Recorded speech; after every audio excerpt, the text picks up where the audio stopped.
नमस्कार मु लीना आपण मानक स्वागत करुछि लीना ओडिया किचन को। कम क्षीर रु किपरि अधिक घी बाहर करबा आसंतु जानिबा। गोटे लिटर क्षीर को प्राय 30 मिनिट पर्यंत सिझे नेबे। सिझी गला परे 30 मिनिट बाहर रखी नेबे। सेइतिरे भल भाबरे मोटा सर पड़ी गला परे सेई सर को केवल काढ़ी नेबे। सर को काढ़ी फ्रिज रे रखिबे।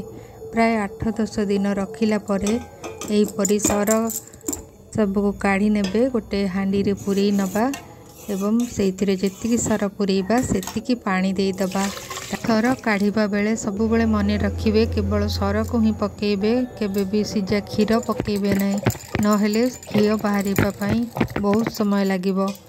एही डाली घोरीबा चरखारे ही आपण माने दही को गोलेबे।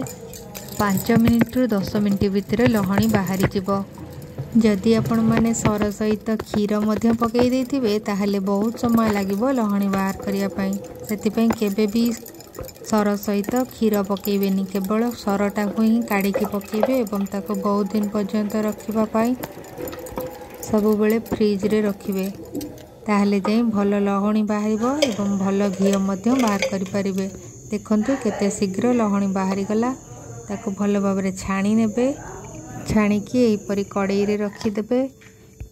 बिल्कुल भी दही अंश रहिबनी, केवल लहणी को ही छाणीबे। सब गुड़िक छाणी सारिला परे गैस ऑन करी कड़ाई को बसेबा।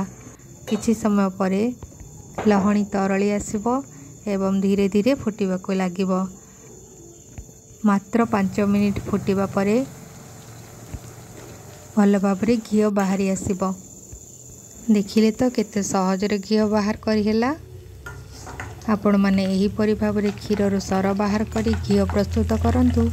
देखिबे निश्चिंत भाबरे अधिक घी बाहरिबो। वर्तमान घी को छाणी नबा। किछि समय ठंडा हवा पई छाड़ी दबा। ठंडा हे गला परे आपण माने काच जार रे रखिबे। काच जार रे रखिले बहुत दिन पर्यंत स्टोर हे रही परिबो। मो वीडियोटी फुल वॉच करितबारु बहुत बहुत धन्यवाद। वीडियोटी भल लगी निश्चिंत भाव में लाइक कमेंट शेयर करंतु। चैनल नुआ थिले चैनल टी को सब्सक्राइब करंतु। फेसबुक पेज रे देखुथिले निश्चिंत भाव में फॉलो करंतु। रहुची जय जगन्नाथ।